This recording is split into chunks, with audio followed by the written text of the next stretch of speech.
तो I would request Pushkar कि आप आइए। और संघ जो है राष्ट्रीय स्वयंसेवक संघ, इसका एक इतिहास है। 1925 में इसकी स्थापना हुई और ये 100 वर्ष होने जा रहा है। विजयदशमी के दिन इसकी स्थापना हुई थी। तो जो शताब्दी वर्ष है उसी में इट इज बीइंग अनरिवेल्ड आल्सो। ऐसा पिछले 100 वर्ष, आप बैठ जाइए प्लीज, 100 वर्ष में नहीं हुआ कि हमें पता कोई बोले कि Sangh is anti Hindu, but this is the first time that we are increasing number of voices are saying कि संघ is anti-Hindu. It is a force of destruction of Hindus. तो why is it so? Maybe we can go into history and look into it कि क्या हुआ था, कब, कैसे। तो पुष्कर जी आप प्लीज।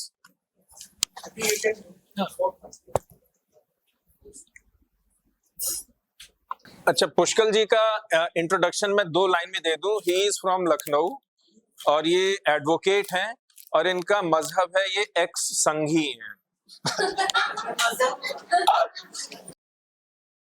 तो आज का हमारा सभी को इस कार्यक्रम में आने के लिए बहुत बहुत आभार, अभिवादन। नागेश्वर राव जी, मधु जी, संदीप जी, रति जी और ऋतु जी, शिल्पी जी, सभी का बहुत बहुत आभार कि उन्होंने पहले तो हम सबको यहाँ एक जगह एकत्र किया। सोशल मीडिया से हटकर यहाँ आपस में एक दूसरे का चेहरा देखकर बात करना अलग बात है और सोशल मीडिया पर बातचीत करना एक अलग बात है। तो कम से कम कुछ प्रयास तो हुआ, घर से बाहर निकले और बातचीत प्रारंभ की।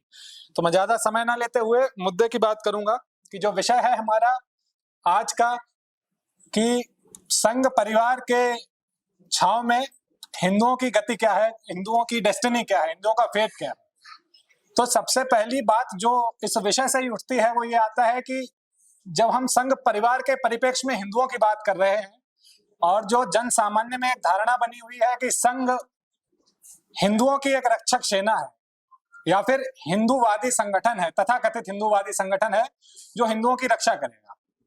एक साधारण जन सामान्य में, गांव में, छोटे छोटे कस्बों में, सोशल मीडिया पर बहुत पढ़े लिखे तबके में भी ये धारणा घर कर चुकी है, आज से नहीं 1925 से, कि हिंदुओं की रक्षा के लिए राष्ट्रीय स्वयंसेवक संघ का जन्म हुआ था और हिंदुओं के ऊपर यदि कोई भी आपदा आएगी तो राष्ट्रीय स्वयंसेवक संघ उससे हमको बचाएगा। इस चीज का उदाहरण यही है कि अभी हमारे साथी, हमारे भाई जो बंगाल से, मणिपुर से यहाँ बैठे थे, उन्होंने भी बताया कि भाई वो ब्रांडेड ऑर्गेनाइजेशंस हैं हिंदुओं के, और जहां कहीं भी हिंदुओं की बात हो, भले कश्मीर हो, बंगाल हो, केरल हो, सीमापुरी हो दिल्ली का, उत्तर प्रदेश का नूह हो, राजस्थान का नूह हो, कोई भी जगह हो, अगर हिंदुओं की कोई बात उठती है तो विश्व शांति की बात हो, तो अखिल भारतीय हिंदू वो क्या है, एबीवीपी हो, जितने भी संगठन है, कोर्ट में जाइए तो अधिवक्ता परिषद हो, कम से कम 50 से अधिक संगठन ऐसे हैं। किसी भी क्षेत्र में आप चले जाइए, इतिहास लेखन की बात हो कि भाई हिंदुओं की कोई बात है तो अच्छा, संघ है तो चिंता करने की क्या बात है, हमने वोट दे दिया है, हमने अपनी गुरुदक्षिणा दे दी है, अब संघ है, देख लेगा सब कुछ, संघ सब कुछ कर लेगा। अच्छा, दूसरी तरफ यह भी है कि संघ ने भी जीवन के हर आयाम में अपने आप को एक प्लेटफॉर्म दे रखा है, अपने आप को आगे एज ए लीडर रखा हुआ है। स्टूडेंट्स के बीच जितनी भी चीजें मैंने बताई, लिस्ट तो बहुत लंबी है, लेकिन बात यह है कि अब शताब्दी वर्ष है 2025 में संघ की स्थापना के, तो हम तो सदैव संघ को हिंदू हिंदू कहते आए हैं, हिंदुओं की रक्षक सेना भी मानते आए हैं। मतलब अरबों की संख्या में संसाधन संघ को दिए गए हिंदुओं के द्वारा, लोगों ने अपने पूरे के पूरे जीवन संघ को दे दिए, कईयों ने अपनी नौकरियां गंवाई, घर परिवार, क्या स्थिति है जानते ही हैं आप, कहने की कोई आवश्यकता नहीं। और संघ के प्रचारक जब हमारे घर आते हैं, हमसे व्यक्तिगत जब बातचीत करते हैं, संघ के प्रचारक संगठन मंत्री हो, किसी अन्य संगठन के, बजरंग दल हो, विश्व हिंदू परिषद हो, तो जब व्यक्तिगत चर्चाओं में बातचीत करते हैं तो वो बिल्कुल अपने आप को हिंदू प्रदर्शित करते हैं। टीका लगाकर भी आएंगे, भले ही बाद में कहें कि अरे जाने से पहले अगर आपकी दोस्ती हो जाए तो कहें रुक जाओ पेंट लगा ले माथे पर, वो टीका पेंट के समान हो जाता है कि ठीक है, मतलब हिंदू भंगिमा ओढ़कर आपसे व्यक्तिगत बातचीत करेंगे। तो लगता है कि हाँ भाई हिंदू संगठन होगा, छोटा कार्यक्रम होगा, 20 लोगों का, 25 लोगों का, एक बौद्धिक दिया जाएगा जिसमें हिंदुत्व की बातें की जाएंगी बड़ी बड़ी, किसी दंगे का भी जिक्र कर देंगे। ये सब बातें हो गई पर्सन टू पर्सन इंटरेक्शन में, अनऑफिशियल बातचीत।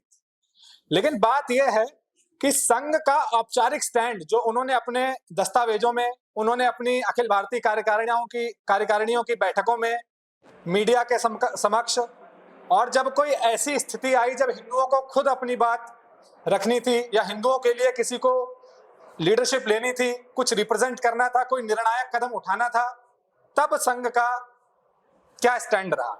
तो जैसा कि नागेश्वर राव जी अभी बता रहे थे कि व्यक्तिगत तौर पर तो भागवत जी ने भी कहा हाँ अभी राज्यसभा में नहीं है, अभी लोकसभा में नहीं है, करेंगे, अच्छा दे दीजिए, थोड़े दिनों में देखते हैं, बात करेंगे, अच्छा आइए चलिए इनसे मिलवा देते हैं, उनसे मिलवा देते हैं।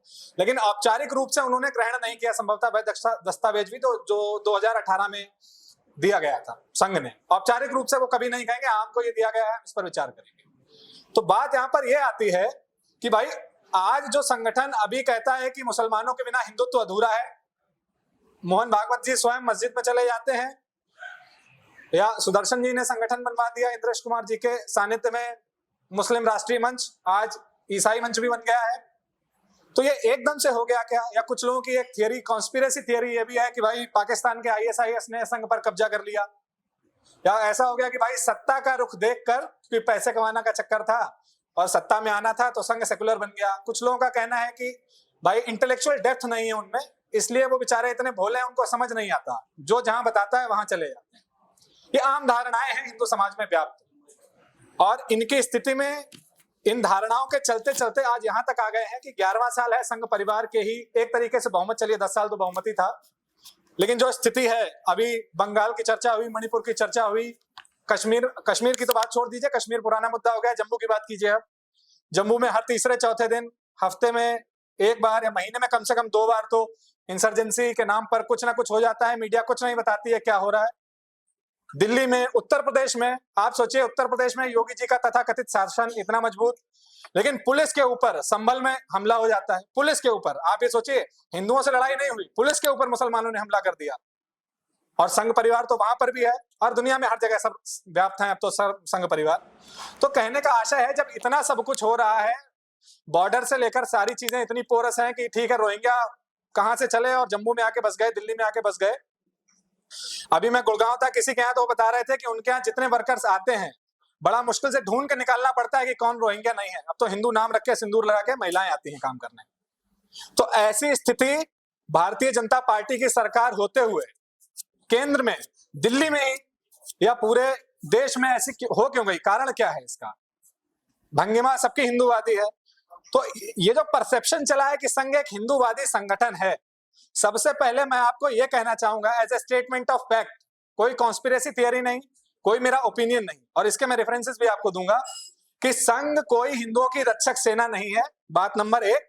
और बात नंबर 2, संघ कोई हिंदूवादी संगठन भी नहीं है, मतलब नहीं था सिंस इट्स बिगिनिंग 1925 से, 1925 से संघ कोई हिंदूवादी संगठन नहीं था। अभी मैं आपको रेफरेंसेस दूंगा, आप कहेंगे अरे ये कैसी बात कर रहे हो भाई, अभी तक तो हिंदुत्व के नाम पर चंदा बटोरा है, कार्यकर्ता लिए हैं, पता नहीं क्या क्या किया, सब कुछ उनका, राजनीति भी उनकी हिंदुत्व के ही नाम पर है।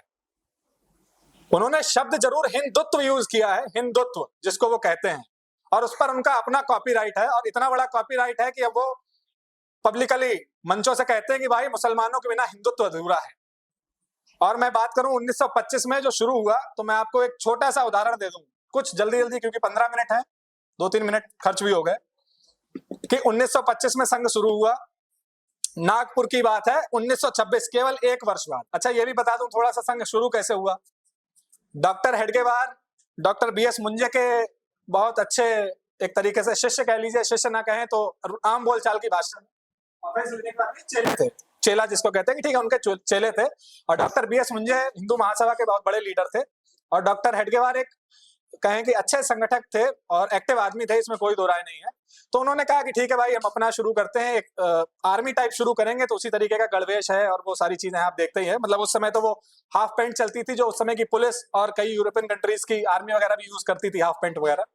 और जो जोक सल्यूट ये ऐसे करके करते हैं, जिसको जोक सल्यूट नॉर्मली कहते हैं, कुछ लोगों का कहना है कि भाई फ्रीमेसनरी, वो एक अलग एंगल जुड़ जाता है, उस पर अभी बात नहीं करेंगे।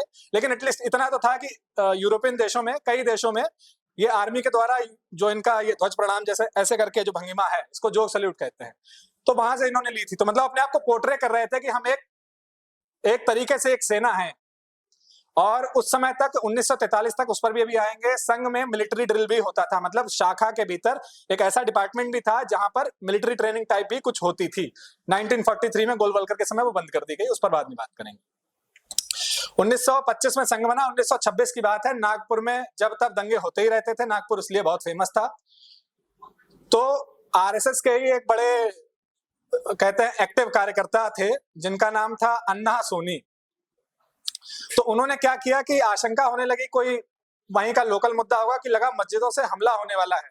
शुक्रवार की नमाज के बाद ऐसा लगा कि मस्जिदों से हमला होगा। तो एक तो हमला अन्ना सोनी ने क्या किया कि अपने कार्यकर्ताओं को पहले ही वहां पर लगा के कुछ टुकड़ियों में, और वो जब उस तरीके से, मेरे ख्याल से कोई ये गणेश विसर्जन का अवसर था या रामनवमी की यात्रा हो, मेरे ख्याल से गणेश विसर्जन का ये अवसर था। तो उस समय इन्होंने हिंदुओं पर जो प्रत्याशित होने वाला हमला था, किसी मुसलमान मोहल्ले से जाना था, तो इन्होंने रक्षा की। तो इससे क्या हुआ, हिंदुओं के अंदर बहुत कॉन्फिडेंस बूस्ट हुआ। और जो कार्यकर्ता अन्ना सोनी जिसको लीड कर रहे थे, तो उन्हें लगा ठीक है, इस तरीके के काम तो हम संघ में कर ही सकते हैं, हम एक मिलिट्री ऑर्गेनाइजेशन है, हमने इस तरीके की ड्रिल्स भी की हैं, तो आगे भी हम इस तरीके का काम करेंगे। तो उन्होंने क्या किया, थोड़े समय बाद उन्होंने फ्राइडे के दिन, जुमे की नमाज के दिन दोपहर में, जहां सारी तैयारी होती थी दंगे की या जो प्लानिंग होती थी, उन्होंने क्या किया कि 16 टुकड़ियों में, मतलब छोटी छोटी 16 बटालियंस में, मुस्लिम मोहल्लों में जहां पर मस्जिदें थी उनमें, उनके बाहर अपने स्वयंसेवकों को पूरे गणवेश में, गणवेश मतलब उनकी जो पूरी ड्रेस थी उसमें, लाठी के साथ मार्च करवाना शुरू कर दिया। तो इससे क्या हुआ, जो मुसलमान दंगा करने वाले थे तो उनके मंसूबे कमजोर हुए। उनको लगा कि ठीक है, लाठी से भी कोई चल रहा है तो कल को दंगा हो सकता है, अगर दंगा करेंगे तो पिट सकते हैं। तो सीधी सी बात है, कुछ नहीं हुआ। और इस बात की तारीफ पूरे नागपुर में होने लगी। अब जब इस बात की तारीफ डॉक्टर हेडगेवार के पास पहुंची, जिनको हिंदूवादी संगठक सब लोग मानते थे, और अभी भी आज भी धारणा है कि वो बहुत हिंदूवादी व्यक्ति थे, तो उन्होंने अन्ना सोनी से कहा कि भाई आप ये जो अपनी ड्रिल कर रहे हैं, ये बात 1926 की कर रहा हूं, 2011 की नहीं कर रहा हूं, या 2025, 23, 24 की नहीं कर रहा हूं। 1926 में मात्र एक वर्ष बाद जब संघ बना, तो डॉक्टर हेडगेवार ने अन्ना सोनी से कहा कि भाई आप ये अपनी मारपीट बंद, ये आप अपनी टुकड़ी चलाना बंद कर दीजिए। तो अन्ना सोनी बहुत एक्टिव आदमी थे, तो उन्हें गुस्सा आया। उन्होंने कहा भाई इससे हम किसी का नुकसान तो कर नहीं रहे हैं, हम किसी के ऊपर एग्रेसिव भी नहीं हो रहे हैं, लेकिन अगर हम केवल पथ संचलन करके कोई दंगा रोक सकते हैं, लड़ाई झगड़ा रोक सकते हैं, तो इसमें समस्या क्या है, हमको करने दीजिए। परंतु इसमें हुआ यह कि डॉक्टर हेडगेवार ने मना तो किया ही अन्ना सोनी को, और मजबूर कर दिया कि अन्ना सोनी को आरएसएस छोड़ के जाना पड़ा सिर्फ इस मुद्दे पर। ये बात 1926 की है, पूरे वेल डॉक्यूमेंटेड फैक्ट है। राकेश सिन्हा की किताब पढ़ लीजिए, मेरे ख्याल से देवेंद्र स्वरूप ने भी कहीं ना कहीं लिखा है, और मैं रेफरेंसेस दे दूंगा सारी चीजों के, मतलब उपलब्ध है। मैं कोई व्यक्तिगत ओपिनियन नहीं दे रहा हूं, ये फैक्चुअल चीजें हैं सारी। ये बात 1926 की है। अन्ना सोनी को सिर्फ इसलिए संघ से 1926 में निकाल दिया गया क्योंकि वो मुसलमानों से दंगा भी नहीं करना चाह रहे थे, बस अपनी सुरक्षा के लिए थोड़ा सा मसल पावर को दिखाना चाह रहे थे।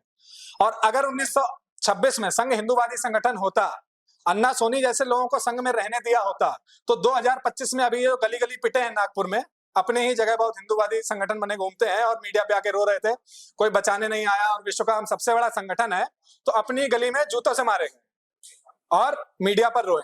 अगर 1926 में ये ना हुआ होता, अगर हिंदूवादी ये होते, तो संभवतः आज मुसलमान या मुस्लिम समस्या या तथाकथित मुस्लिम समस्या का समाधान कुछ ना कुछ तो हो गया होता। कोई बात नहीं, 1926 निकला। उसके बाद 1937 का एक किस्सा सुनिए जो इंपॉर्टेंट है, जिनको हाईलाइट करना चाहिए। बातें तो बहुत हैं और फिर तो 100 साल हो गए, और इनकी जितनी बातें करें मेरे ख्याल से एक आध महीना भी कम पड़ जाएगा बातचीत में। 1937 में सावरकर भाग्यनगर, जिसको हैदराबाद आप कहते हैं, उस समय के भाग्यनगर में, या तथा जो अपना भाग्यनगर है, उसमें निजाम जो हिंदुओं के ऊपर अत्याचार कर रहा था, उसके खिलाफ वीर सावरकर ने एक धरना दिया, प्रोटेस्ट स्टेज किया एक बड़ा सा। तो संघ क्योंकि माना जाता था हिंदू महासभा की छोटी शाखा है, ऐसा मानते थे। अच्छा, इस बात का जिक्र राकेश सिन्हा अपनी पुस्तक में भी करते हैं कि कैसे डॉक्टर हेडगेवार ने हिंदू महासभा का उपयोग अपने संगठन को बढ़ाने में किया, और बहुत चालाकी से किया कि जितने हिंदू महासभा के इंपॉर्टेंट पदाधिकारी थे, जो एक्टिव लोग थे, उनको अपने संघ का संघ चालक बना दिया, कहीं कुछ बना दिया, तो उनके माध्यम से लोग संघ में आने लगे। और जैसे ही संघ थोड़ा प्रोमिनेंट हो गया जमीन पर, तो जो हिंदू महासभा के लोग थे उनके सामने प्रस्ताव रखा गया या उन पर दबाव बनाया गया कि या तो आप अब संघ में आ जाओ, और या फिर आप पोस्ट खाली कर दो, अब हम अपने किसी आदमी को बिठाएंगे। और इसको राकेश सिन्हा बड़ा ऐसे, मतलब इतनी कहूं कि मोरली बैंकरप्ट बात को राकेश सिन्हा बताते हैं कि कितनी मास्टर स्ट्रोक था ये डॉक्टर हेडगेवार का, कि हिंदू महासभा का उपयोग भी कर लिया और अपने स्वयंसेवक भी नहीं दिया। खैर, तो 1937 में जब सावरकर ने कहा कि भाई यहाँ प्रोटेस्ट कर रहे हैं, आपकी शाखाएं हैं, आपके पास अच्छा नंबर है, तो आइए सहयोग कीजिए कुछ, डॉक्टर हेडगेवार से कहा। तो डॉक्टर हेडगेवार ने मात्र 100 स्वयंसेवक एक दिन के लिए हैदराबाद या भाग्यनगर भेजे प्रोटेस्ट के लिए, और उसी दिन संभवतः अगले दिन बुला लिए। तो इस बात पर सावरकर बहुत नाराज हुए। और आपको ध्यान होगा कि सावरकर का जो बहुत फेमस एक वाक्य है कि संघ का स्वयंसेवक की इतनी, उसके कहते हैं कि उसकी समाधि पर बस इतना लिखा जाएगा कि वह पैदा हुआ, उसने संघ ज्वाइन की और वह मर गया, जो बहुत फेमस एक सावरकर का कोट है। वो इसी के परिप्रेक्ष्य में है कि डॉक्टर हेडगेवार ने मात्र 100 दिनों के लिए, 100 स्वयंसेवकों को एक दिन के लिए भाग्यनगर भेजा।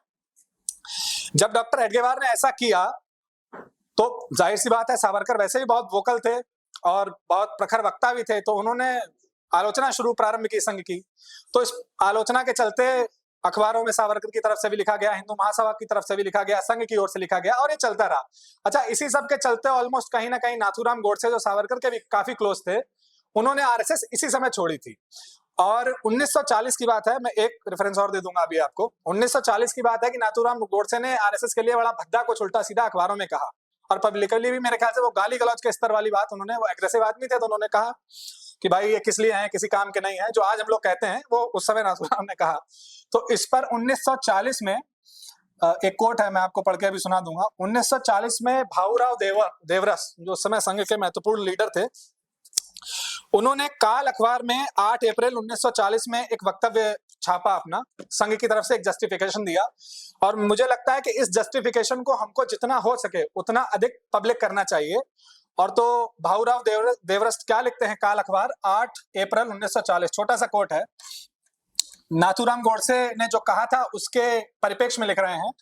कह रहे हैं कि प्रथमता तो मैं उन दुर्भाग्यपूर्ण मस्तिष्कों को बताना चाहता हूं कि राष्ट्रीय स्वयंसेवक संघ हिंदुओं की सैन्य शक्ति नहीं है। आप देखिए, आज बात अभी तक परसेप्शन ये है कि भाई हिंदुओं की रक्षक सेना है, हिंदुओं के लिए मणिपुर में कुछ हो जाएगा तो संघ कुछ करेगा, विश्व हिंदू परिषद करेगा, बजरंग दल करेगा, या पता नहीं कौन करेगा।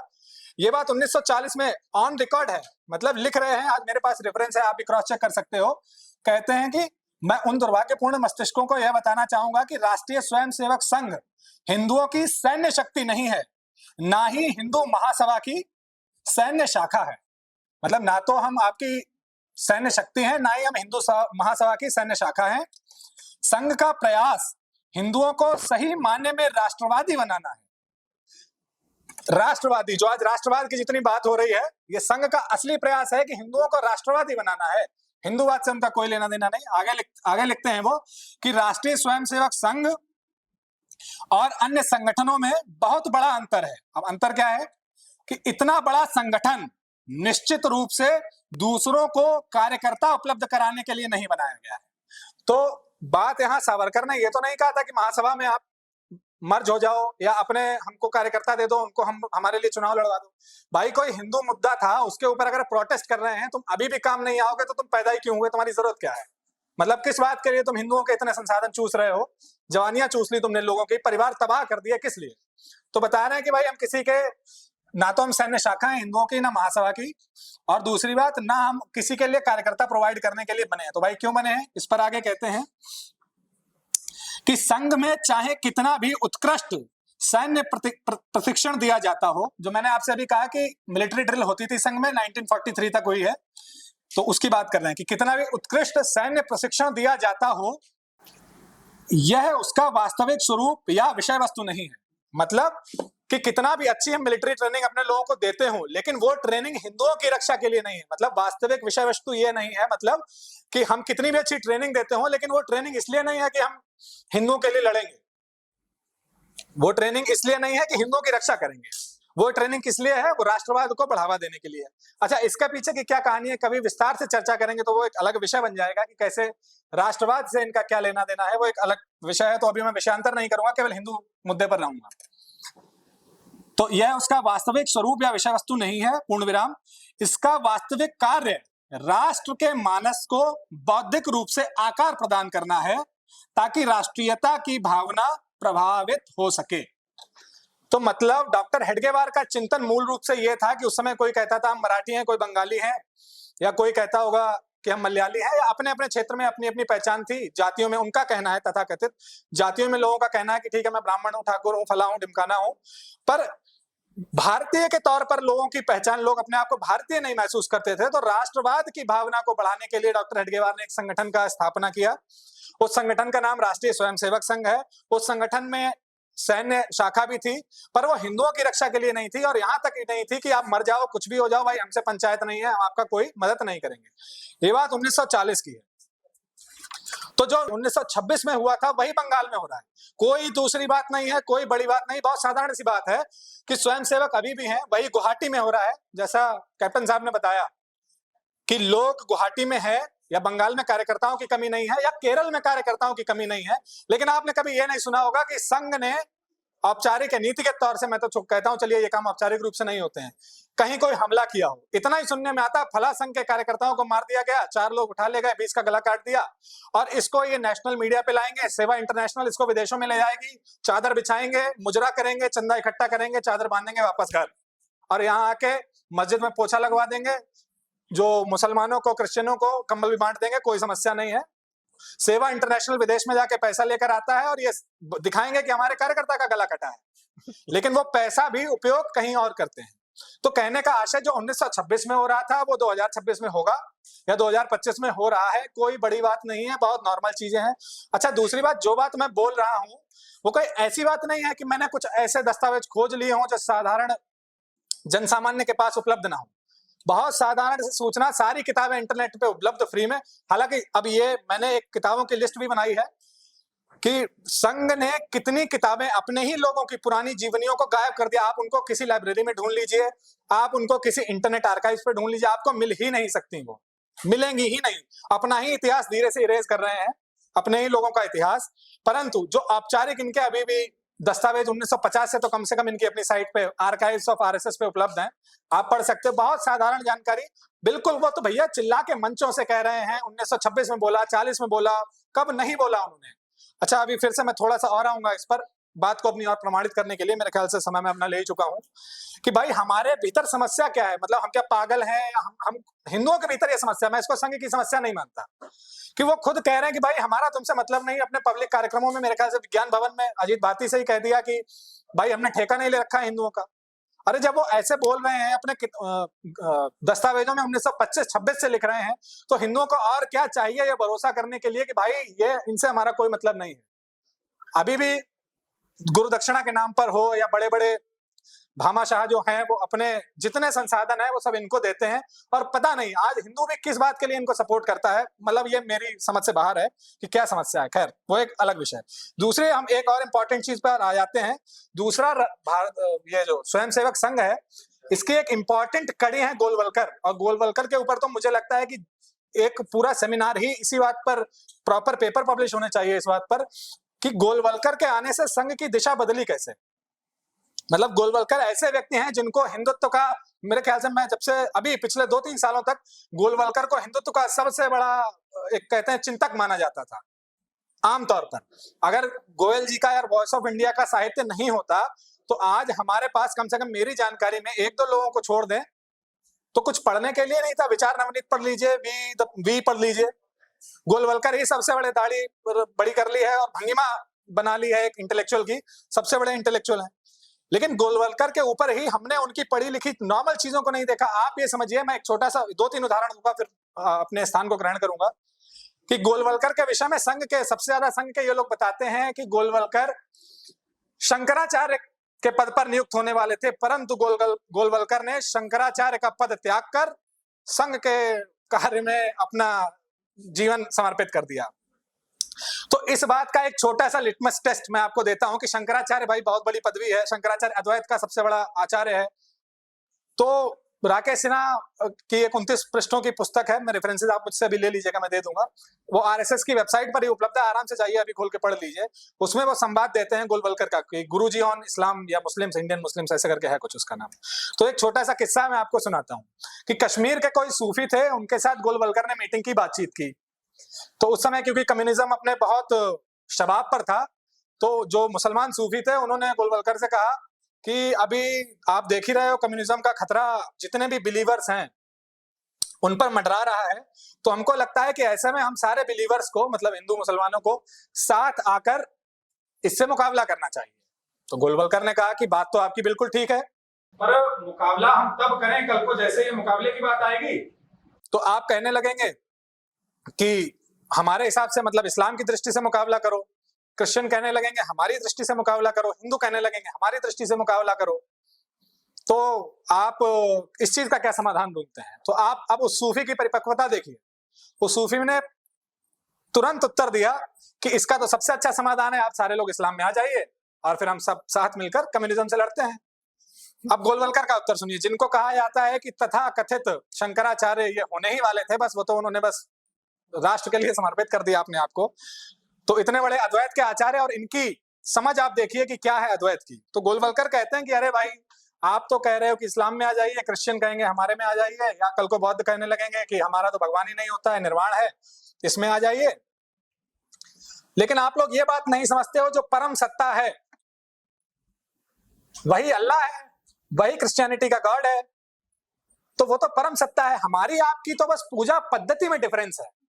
आप समझिए, ये इतने बड़े अद्वैत के आचार्य थे कि शंकराचार्य होने वाले थे, और इनको इतनी बेसिक, मैं कहूं 2 पैसे की अकल नहीं थी जो एक साधारण हिंदू को होती है, कि हिंदुओं के जो सच्चिदानंदन स्वरूप सर्वेश्वर हैं, हमारे जो ब्रह्म है, वो उस निराकार को वो अल्लाह से बिल्कुल ही, मतलब उनको लग रहा है दोनों एक ही चीज है, बस तुम मोहम्मद के जरिए, तुम्हारी पूजा पद्धति ये है कि तुम दिन में 5 बार तशरीफ उठाते हो, और हमारी ये है कि हम धूप बत्ती अगरबत्ती घुमाते हैं, बस इतनी सी बात है। इसके बाद वो कहते हैं कि इतनी बात नहीं, उसके बाद ये भी कहते हैं गोलवलकर इसमें कि पूजा पद्धति का डिफरेंस है, तो जैसे ही हम अपनी पूजा पद्धति का डिफरेंस छोड़ दें, तो वैसे ही हम साथ, मतलब बिलीवर हो जाएंगे उस निर्गुण के या ब्रह्म के या जो भी कह लो उसको, उसके फिर हम साथ में लड़ सकते हैं। अच्छा, यही बात जो गोलवलकर ने उस समय कही, आज परसों, मेरे ख्याल से परसों की बात है, मोहन भागवत ने भी इस बात को कहा। क्या कहा? कहा कि हिंदुओं के, क्या शिल्पी जी कुछ ऐसे था कि हिंदुओं का जो भगवान, अगर मैं निराकार को मानता हूं तो मैं हिंदुओं के भगवानों को भी नहीं मानूंगा। अभी 4 दिन पहले तो गोलवलकर जो 50s में या 40s में, मेरे ख्याल से, या 60s में जब भी कहा हो ये बात, रेफरेंसेस है, मैं देख के बता सकता हूं आपको, गोलवलकर ने जो तब कहा था वही भागवत आज कह रहे हैं। भागवत बहुत निंदित पुरुष हैं और बड़ा लोग गालियां देते हैं आजकल सोशल मीडिया पे, कहते हैं कि बस इसको हटा दो संग ठीक हो जाएगा। मेरे हिसाब से मोहन भागवत ही पूरे आरएसएस का सबसे सच्चा व्यक्ति है। कारण उसका यह है, वो बेचारा वही सब बातें बोल रहा है जो सदैव से उसने सीखी हैं, जो उसकी औपचारिक नीति थी। 1-2 चीजें जरूर गोलवलकर को भी किनारे लगाया है इन्होंने, थोड़ा बहुत, पर भागवत ही सबसे सच्चे संगी हैं। कारण यह है कि उन्होंने ही वो सारी बातें स्पष्ट रूप से समाज के बीच रखने की कृपा की है हिंदुओं के ऊपर, जो हिंदू समाज, मूर्ख हिंदू समाज आज तक, मतलब बिल्कुल ही नशे में धुत हैं, अफीम खा के, पता नहीं क्या समस्या है, मुझे नहीं मालूम। तो जो भागवत आज बोलते हैं वो गोलवलकर उस समय बोल रहे थे। तो बात यहाँ सिर्फ इतनी नहीं है कि निर्गुण की इनको समझ नहीं है, शंकराचार्य होने वाले थे। बात अब यहाँ पर यह है, 1 मिनट के लिए, ये तो मैंने कहा कि हाथी का कोई अंधे, जब वो एक कहानी है ना कि कोई हाथी को, कुछ अंधों ने हाथी को छुआ, तो किसी ने बताया कि, उससे पूछा गया हाथी कैसा है, तो उसने कहा कान का किसी ने शेप दिया, किसी ने पूंछ का दिया। मतलब जो जहां से देखता है वो संघ की वहां से व्याख्या करता है। परंतु इसी बात का अगर हम पूर्ण रूप से एक सम्यक आकलन करें संघ का, तो आप विचार कीजिए, एक तरफ प्रारंभ से ही 1925 से जाति नहीं मानेंगे, मतलब वो जाति परंपरा जिससे एक साधारण ब्राह्मण हो या नाई हो या कोई मूर्तिकार हो, मतलब अपनी जाति के आधार पर ही जो अपनी परंपरा से चलता हुआ ज्ञान, जो हिंदुओं की मतलब सहस्त्रों वर्षों या पता नहीं कितने लाख वर्षों पुरानी परंपरा है, जो शास्त्र का ज्ञान है, वो रिचुअल्स के तौर पे, लोकाचार के तौर पे जातियों के आधार से ही बहता हुआ आ रहा है। उसमें किसी टीचर की जरूरत नहीं पड़ती। एक बाबा अपने नाती को, अपने पुत्र को सिखा देते हैं कि बेटा मूर्ति बनेगी तो पहले क्या होगा, पहले कैसे पैर छूने हैं, या हमारी जाति ये है तो हम इस तरीके से भगवान की पूजा करते हैं। कोई ट्रेनिंग नहीं हुई, बस जाति के आधार से ही सीखते आ रहे हैं। तो संघ ने अपने प्रारंभ से ही जाति को समाप्त, मतलब एनिहिलेट किया। कैसे किया? कि आपके नाम के आगे भाई साहब हम भाई साहब लगा देंगे या जी लगा देंगे, आपका टाइटल ही नहीं रखेंगे। फलाने जी, ढिमकाने जी चलता रहता है, लेकिन जैसे ही आप थोड़े बड़े आदमी बन जाते हो तो आप मोहन भागवत हो जाते हो, आपका सरनेम, कुल, गोत्र सब पता चल जाएगा। जैसे ही आपने पोजीशन प्राप्त कर ली, वैसे ही आप नरेंद्र मोदी हो जाते हो, और फिर आपका सर्टिफिकेट भी कास्ट का आ जाता है। मतलब जब तक आप नीचे रहो, जब तक जमीन पर अपने व्यक्तिगत जीवन में कुछ करो, तब तक हिंदू मत रहो, तब तक केवल जी रहो, भाई साहब रहो। जैसे ही उस सिचुएशन में आओ कि कुछ कर सको या दिखा सको, देखो हम क्या हैं, अपने नाम के आगे हिंदू अटैच कर लो। तो जातियों से अलग किया। अलग करने का आशय ये नहीं कि नाम हटा दिया, तो सिर्फ नाम नहीं हटाया, जातियों के प्रति एक घृणा पैदा करना और इस विषय में मतलब फिर एक अलग विषय हो जाएगा कि संघ के भीमवाद और अम्बेडकरवाद पर आ जाएं तो वो भी छोड़ देते हैं, क्योंकि कहां तक विषयांतर करें। तो जातियों से अलग किया। दूसरी बात, शास्त्रों को आधार नहीं मानेंगे। मतलब कोई किसी ने ये नहीं कहा कि भाई आप अपने संगठन की कॉन्स्टिट्यूशन जो है वो आप बना लीजिए, मनुस्मृति या कोई भी हिंदू ग्रंथ। शास्त्रों को आधार यहां तक तो मानिए कि भाई हमारी जीवन पद्धति जो है वो शास्त्रों से ही कहीं ना कहीं किसी एक बहुत सूक्ष्म स्तर पर आकर उन्हीं से रूल हो रही है, उन्हीं के हिसाब से चल रही है। तो स्पष्ट है कि भाई, और अभी से नहीं, करपात्री महाराज 1950 में ही इस चीज का खंड कह चुके हैं। मतलब कोई नई बात मैं नहीं बोल रहा हूं आज, कि उन्होंने कह दिया भाई शास्त्र हमारे आधार नहीं है 1950 में। किसी ग्रंथ को हम मानते नहीं, जाति हम मानेंगे नहीं। फिर 2013 में आके कहते हैं कि भैया आप 50 साल के लिए देवी देवता भूल जाओ, अपने हिंदू अपने 50 साल के लिए देवी देवता भूल जाओ। क्या करो, अब भारत माता की पूजा कर दो, जो इन्होंने इनकी बनाई हुई देवी है उसकी पूजा कर लो। अपने देवी देवता छोड़ दो, शास्त्र छोड़ दो, जाति छोड़ दो, परंपराएं छोड़ दो, सबको छोड़ दो, भारत माता को पूजो। फिर उसके बाद आता है कि भाई इनका निर्गुण, इनका भगवान कौन है, जिसको कोई तो परम सत्ता मानोगे। तो हमारा निर्गुण है वो भाई हिंदुओं के भगवान से उसका कोई लेना देना नहीं। तो अब इतनी सारी चीजों को आप जोड़कर देखिए तो ऐसा नहीं लगता है क्या कि भाई ये हिंदू समाज के भीतर ही रहकर, हिंदू समाज के संसाधनों पर, पैसे पर, खून पसीने कमाई, हर चीज पर हिंदू समाज को ही उनके ही धर्म से इन्होंने दूर कर दिया। और दूर ही नहीं किया, यहां तक दूर किया कि हिंदू धर्म की परंपराओं के प्रति, ब्राह्मणों के प्रति मंचों से अब इनके लोग गालियां देते हैं। शास्त्र कहते हैं कि शास्त्रों में हम बदलाव करेंगे। मतलब स्वयं इतने भगवान राम आए, कृष्ण आए, उन्होंने नहीं कहा कि लाओ भाई गीता अभी हम बोल रहे हैं थोड़ा सा बदलाव कर देते हैं, वो जो पहले के ग्रंथ है लाओ रामायण में थोड़ा कर देते हैं, और राम जी ठीक नहीं थे। अब ये इतने बड़े तोप हैं कि ये हमारे शास्त्रों में कर देंगे बदलाव, किस आधार पर? और इनका भगवान भी हमारा खुद उन्होंने देखिए जिस स्टाइल से उन्होंने कहा कि वो हिंदुओं का भगवान, मतलब उस जिस तरीके से उन्होंने कहा है, तो थर्ड पर्सन में बात की है। वो स्वयं को हिंदू भी नहीं मानते हैं। नाम यूज कर रखा है, डबल स्पीक जो था ऑरवेल का, अच्छे तरीके से यूज करते हैं। नाम इन्होंने बहुत सारे ले रखे हैं, उन अर्थों के, उन शब्दों के अर्थ निकल गए हैं, इन्होंने अपने अर्थ भर लिए हैं उसमें। ईश्वर की बात करेंगे, अब ईश्वर किस ईश्वर की बात कर रहे हैं? वो निर्गुण जो हिंदुओं से जिसका लेना देना नहीं, मतलब ऐसा ईश्वर जो अल्लाह के समान है या क्रिश्चियनिटी के गॉड के समान है, ऐसा ब्रह्म। तो इनकी ये कोई डेफिनेशन, इनकी मूर्खता नहीं है। शुरुआत में मुझको लगा, जब मैंने गोलवलकर को पढ़ा तो मुझे लगा ये मूर्ख हैं, शायद इनको इतनी भी अकल नहीं है। लोग इनको शंकराचार्य बताते हैं कि ये क्या बोल रहे हैं, लेकिन आज मोहन भागवत भी इस बात को बोलते हैं, तो प्रमाण कम से कम इंगित तो इस ओर करता है कि ये किसी और रिलीजन को बनाने की कोशिश कर रहे हैं हिंदुओं के मध्य, हिंदुओं के पैसे पर, जिसमें हिंदुओं के देवी देवता नहीं है, शास्त्र नहीं है, जाति परंपरा नहीं है, बस भीड़ कहें या बॉडी, शरीर जो है वो हिंदुओं की है। संघ कुछ इस तरीके का काम करने का प्रयास कर रहा है। तो ये तो हो गई पुरानी चीजें। वापस विषय पर आता हूं कि जो हिंदू परिवार की नियति, तो हिंदुओं की नियति क्या होगी संघ के बीच? तो भाई नियति बताने की आवश्यकता क्या है, सब कुछ तो स्पष्ट है। बस दो चीजें और बताऊंगा, दो भी क्या, एक ही चीज बता देते हैं। 1947 में जब भारत विभाजन हुआ, मुझे लगता है कि अगर हिंदुओं के ऊपर कोई सबसे बड़ा संकट आया है आज तक पिछले 100 वर्षों में, तो भारत विभाजन से बड़ा हिंदुओं के ऊपर कोई संकट ही नहीं है। इससे बड़ा क्या होगा? या हमारी इतनी बड़ी जनसंख्या को, इतने बड़े हमारे तीर्थ क्षेत्रों को, हमारी भूमि को, एक दिन में एक कमरे में बैठ के इतने लोग भी नहीं थे, मतलब 15-20 लोग बैठे बांटते हैं, ठीक है भाई कल से तुम यहाँ तुम वहां। तो इतनी बड़ी चीज जब हिंदू समाज के साथ हो गई, और मैं तो कहता हूं हिंदू समाज भी 1 मिनट के लिए छोड़ दीजिए, राष्ट्रवाद की बात करें, राष्ट्र के साथ, तथा कथित राष्ट्र के साथ हो गई। तुम्हारी भारत माता को बीच में से कैंची चला दी उन्होंने, कुछ लोगों ने बैठ के। तो ऐसे में संघ को क्या करना चाहिए था? करपात्री महाराज के पास जो कुछ पावर थी उन्होंने किया, प्रोटेस्ट किया, जेल चले गए। संत कितना कर सकता है? लेकिन 1947 में आपको जानकर आश्चर्य होगा कि भारत विभाजन के विरोध में संघ ने कुछ भी नहीं किया। मतलब ऐसे मौन बैठा रहा जैसे आप लोग मुझे सुन रहे हैं, फिल्म देख रहे हैं, बस हम हिंदूवादी संगठन है, पैसे सब हिंदुओं के ले रहे हैं। कुछ नहीं किया।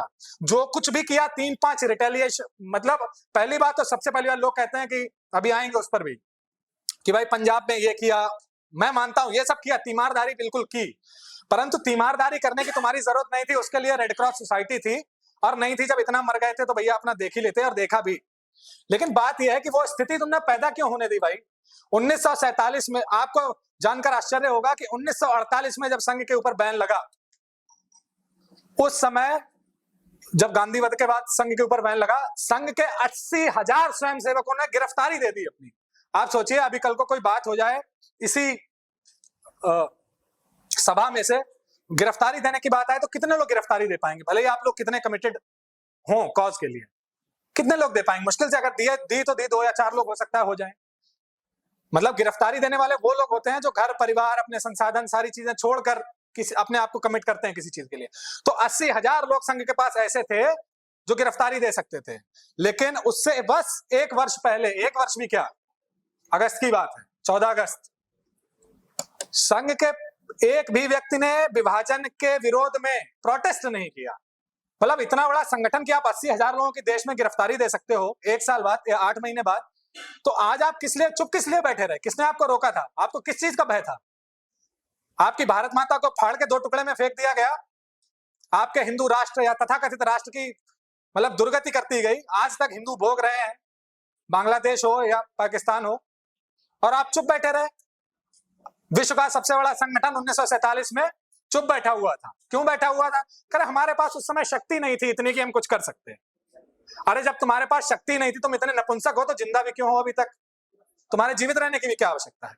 तो 1947 में इन लोगों ने विभाजन में भी मतलब प्रोटेस्ट नहीं किया। जब करपात्री जी एक संत होके जो व्यक्ति इस तरीके का काम कर सकता है, तो भाई तुमको समस्या क्या थी? मतलब तुम्हारे तार कहां जुड़े हुए हैं? ये एक अलग विषय है, फिर इस पर चर्चा करेंगे तो वो एक अलग विषय हो जाएगा, समय कम है इसलिए बस आपको हिंट कर रहा हूं मैं।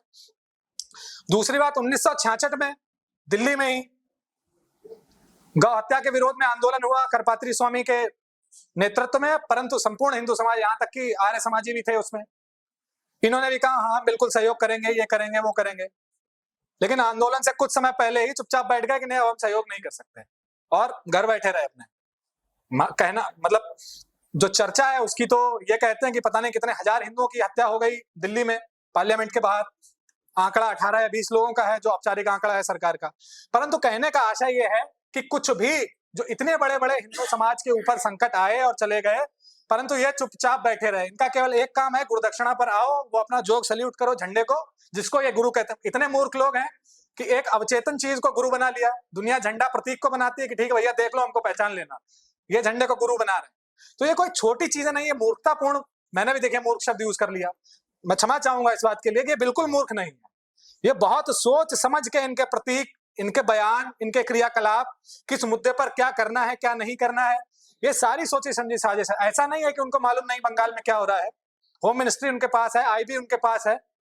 अब मुझे तो बहुत अच्छे से याद है कि जिस समय बंगाल में पोस्ट पोल वायलेंस 21 की बात है, कब की बात हो रहा था, तो जगदीप धनखड़ ने एक यूट्यूब चैनल पर आकर, वो भी हर्षवर्धन त्रिपाठी के यूट्यूब चैनल पर आकर खुद आंसुओं से रोए। मतलब एक किसी स्टेट का गवर्नर एक यूट्यूब नॉर्मल यूट्यूब चैनल पर आकर आंसुओं से बेचारा रो रहा है कि देखो क्या हो रहा है। तो एक एक चीज उनको मालूम थी कि क्या हुआ, मंत्रालय को भी मालूम है, वो कह रहे थे कि हमने हर चीज भेजी वहां पर। उसके उपरांत भी हिंदू मरने के लिए छोड़े जा रहे हैं। ये कारण क्या है? ये क्या बस इतनी सी बात है कि हम सत्ता में हैं, हम कोई दाग नहीं ले रहे? ये इतनी छोटी बात है क्या? कल को आप लॉ एंड ऑर्डर मेंटेन कर लोगे तो आपकी कोई मतलब कोई नेगेटिव चीज तो है ही नहीं, आपको तारीफ करेंगे लोग। पर ये नहीं कर रहे हैं, उसका कारण ये है, जैसा कि अभी बताया भाई साहब ने बैठकर यहाँ पर, कि पत्थरों के ऊपर कार्विंग्स है वहां पर अभी भी हिंदू देवी देवताओं की। वो हमें मालूम नहीं, मुझे भी नहीं मालूम था, अभी यहाँ बैठा था इससे पहले। वो गायब होंगी कैसे? अगर बचा लेंगे तो उनको गायब कौन करेगा? और गायब करेंगे नहीं तो आज तुम किसी को भी कन्वर्ट कर लो, कल को थोड़ी सी बुद्धि खुली, हवा दूसरी तरफ चली तो देखेगा यार ये इसकी आर्कियोलॉजिकल डेटिंग करवाई है तो पता चल रहा है 2000 साल पुरानी प्रतिमा है, कौन है ये? अच्छा फला देवता थे, क्या किया था इन्होंने? अच्छा यहाँ क्यों बने हुए हैं, क्या लेना देना है? तो चीजें वापस आने लगेंगी। तो ये सिस्टमैटिकली कैसे इरेज किया जा रहा है हिंदुओं को आपकी अपनी भूमि पर, ये इसका पूरा एक ताना बाना है संघ परिवार।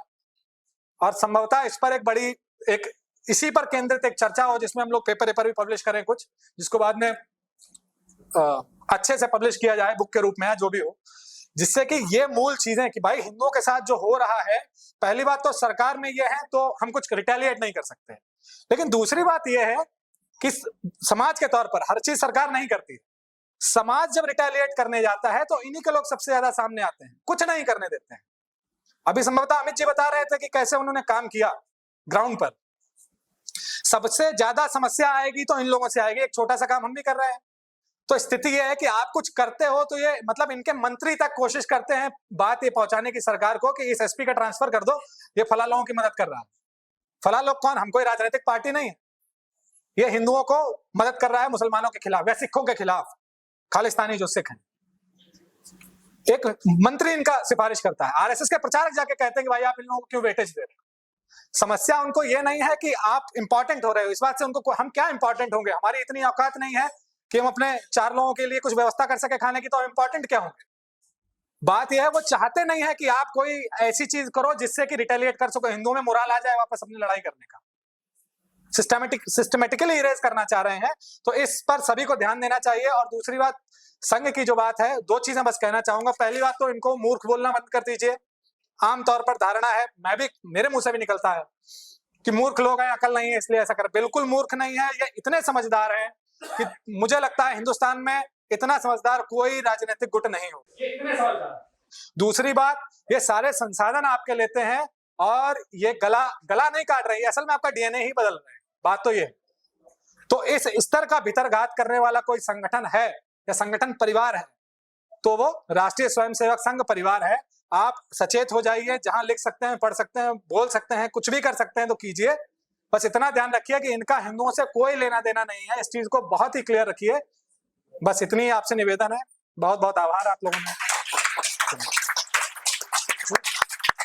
क्वेश्चन आंसर अभी होगा। बहुत बहुत बहुत ही ओजपूर्ण और तथ्यात्मक रूप से प्रस्तुत किया पुष्कल जी ने, बहुत बहुत धन्यवाद। Yeah, we have some question answer session. So just 10 minutes, we take about 3 questions. I don't know what we can do. If anybody has any questions, please do raise your hand immediately. Sure, the person behind has. एक minute, आप थोड़ा आगे आके बात करें तो अच्छा था।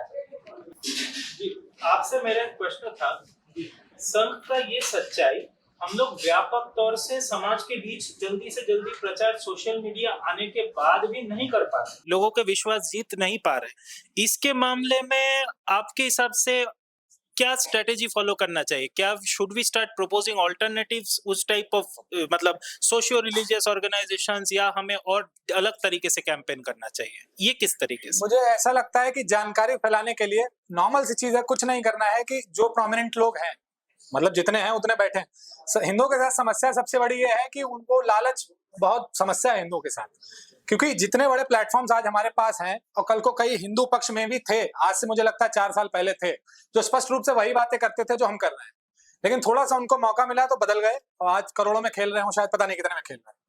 तो कहने का आशय यह है कि पैसा हिंदू के पास आता है तो बदल जाता है, तो कर तो इतना ही सकते हैं। और मेरे ख्याल से सोशल मीडिया से फर्क भी बहुत पड़ा है कि मैं तो फेसबुक की बात कर रहा हूं कि साधारण गांव का व्यक्ति भी अब संघियों को उल्टा सीधा बोलता है या गाली देता है, क्योंकि वो समझता है कि आप क्या कर रहे हो।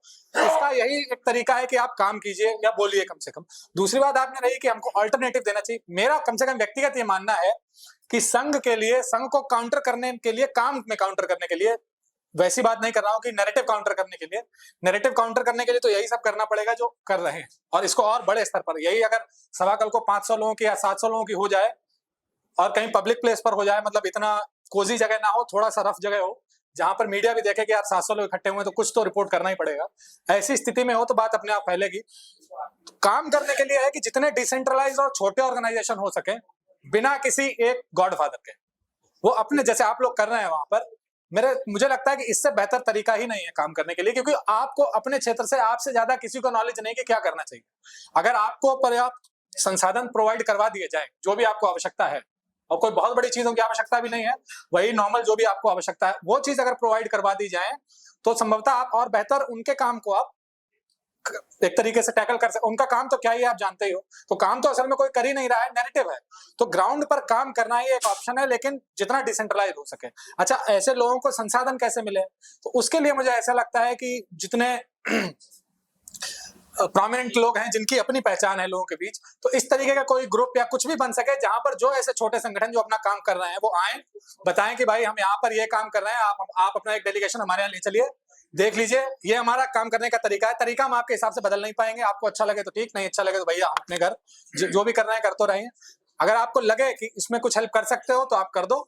मतलब कहने का आशा ही, जो दिल्ली है या मुंबई है, ऐसी जगह से कुछ ऐसे ग्रुप्स बने प्रोमिनेंट लोगों के, जो डिसेंट्रलाइज रूप से काम करने वाले लोगों को स्पेस दें, लाएं, अपनी बात बताएं, सहयोग बताएं कि भाई हमको इतना सहयोग की आवश्यकता है, आप डेलीगेशन लेके चल के देखिए हम काम क्या कर रहे हैं, ज्यादा हो तो हमसे रिपोर्ट ले लीजिए और काम देख लीजिए। मेरे ख्याल से इतना हो जाएगा, क्योंकि हम लोग छोटे, हम भी 4-5, अब तो मेरे ख्याल से 7 जिलों में काम कर रहे हैं, तो ज्यादा कुछ नहीं चाहिए, क्योंकि काम करने का कंपटीशन ही नहीं है, कोई है ही नहीं, आप जाओगे आप अकेले ही काम करने वाले हो, तो बस मेरे ख्याल से तो It's a barren field. Yeah. It's a barren field. Hindu activism. Very well put. I just want to draw everybody's attention to this. Since we are also working in this area in whatever way we can help, especially in spreading the good word, we would also be needing funds for our work, and we also help others who need funds. So I request everybody to donate for this cause also. And if you want to donate in cash, you can approach Rituji. Otherwise, you can make use of the scan code and do donate for this, because even holding sessions, spreading awareness requires some funds. Okay. आपका प्रश्न था? Yeah. Central government ने बताया कि पूरे बांग्लादेश को पता से क्या गाँव देती है ताकि हमारा बॉर्डर जो है वो बिल्कुल सीधा हो जाए, ताकि वहां से घुसपैठ नहीं हो। जबकि अभी जी के अनुसार तो हमारी जमीनें अभी भी स्वार नहीं, वो अलग चीज, वो 17,000 एक्सक्लेव्स थे जो उनको दे दी, 17,000 एकड़ उनको दे दिया और 8,000 उनसे ले लिया जो हमारे ऐसे थे आइलैंड्स ऑफ, वो एक्सचेंज हुआ। लेकिन जब हम लोगों ने फेंसिंग की है तो जो बॉर्डर मान लीजिए ऐसा है, तो बॉर्डर पे नहीं किया है हमने फेंसिंग, बॉर्डर से 100 मीटर अंदर, 50 मीटर अंदर, 200 मीटर अंदर की है, ये चीज है। तो बॉर्डर और फेंस के बीच में still remains that Indian track. मेरी ये है सर जी कि अभी जैसे मान लीजिए हम लोग 45 साल से ऊपर के लोग हैं, वो ज्यादा परिपक्व है इन सब चीजों को समझने के लिए। जो नई जनरेशन है उसको तो गवर्नमेंट ने लिव इन रिलेशनशिप, लैंगिकता, इन सब चीजों की ओर धकेल दिया। हर युवा जो है, मैं आपको बता रहा हूँ जहां मैं रह रहा हूँ वहां नशे की तरफ बहुत तेजी से बढ़ रहा है, लड़के हो या लड़की हो, बहुत तेजी के साथ। और वहां जैसे हम लोग बात भी करते हैं जैसे अपने शत्रु बोध के प्रति, तो नई पीढ़ी इन सब चीजों को सुनने के लिए ही तैयार नहीं होती है। सबसे बड़ी समस्या ये है। दूसरी समस्या संघ के लोग जो है, जैसे हम उनसे बात भी करते हैं कभी इस विषय पर कि भाई अभी जैसे कि मैंने मधु किशोर जी के माध्यम से जाना कि ज्योतिबाई फुले को पुरस्कार देने के लिए महाराष्ट्र के दोनों सदनों में प्रस्ताव पास किया गया। तो जैसे हम संघ के लोगों से ये सब बातें करते हैं तो वो बात सुनने के लिए ही तैयार नहीं होते हैं।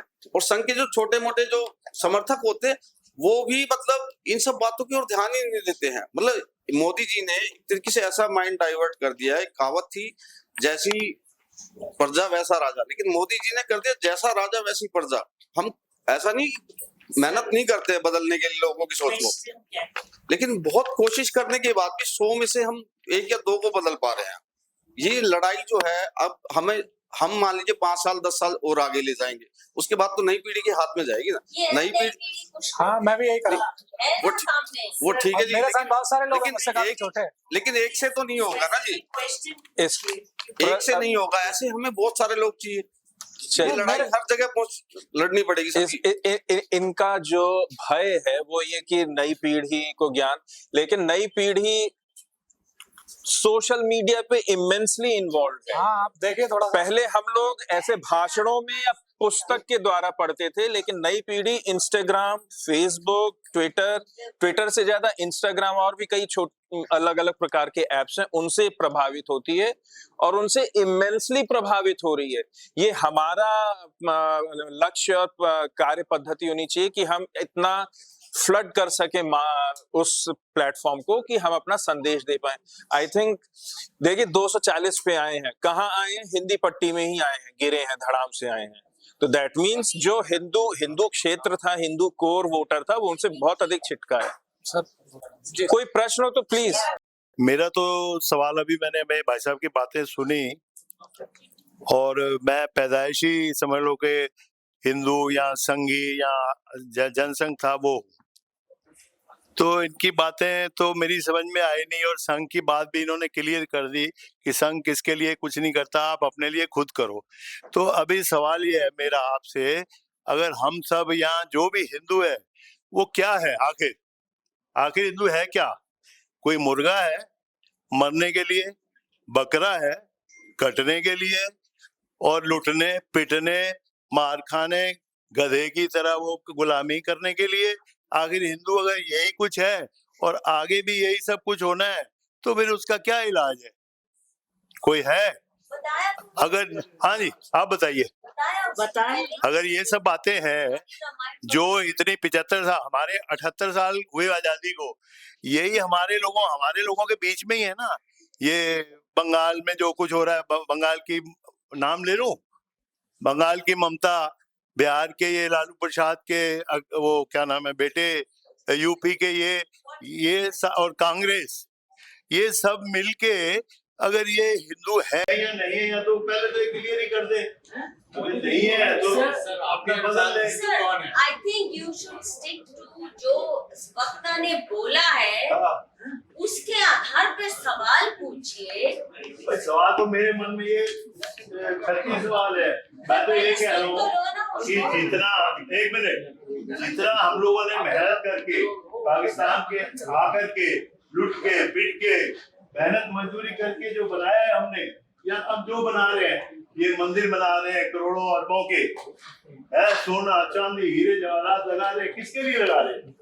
क्या फिर से लुटने के लिए? हाँ जी। तो हमारे जैसा बेवकूफ गधा होगा कौन? मुझे तो यही बात नहीं समझ में आती। अगर हिंदू संघ अगर कोई कुछ नहीं कर रहा तो आप करो। अजी नहीं बाद में दे देना, मेरे सुन लो। और उसके लिए मेरा जो सुझाव है, मेरे लेकिन वैसा ऐसे नहीं उठाओ नहीं। अच्छा उसके लिए मेरे पास 3-4 सुझाव है। एक तो होना चाहिए हिंदू हेल्प बैंक, जो हर हिंदू की मदद करे, बंगाल में करे, जहां भी हिंदू तकलीफ में हो वहां मदद करे, और कहीं जहां उसको लीगल हेल्प की जरूरत है वो लीगल हेल्प उसका फोरम होना चाहिए उनकी मदद के लिए। और दूसरा एक हिंदू फोर्स होनी चाहिए मेरे हिसाब से, कि बाकी जहां भी जरूरत हो हिंदुओं को वो उनकी मदद करे। अगर कोई उनकी मदद करने वाला नहीं है, उनके पीछे नहीं है, उनको इस बात का कोई भरोसा ही नहीं है कि हमारे पीछे कौन सा संगठन है, कौन है, जैसे दूसरों के हैं, तो फिर तो बात ही खत्म है। फिर क्या कर देगा? It's time to stop thinking कि संगठन हो तभी हम कुछ कर पाएंगे। ये सोच ही हमको बदलना है पहले।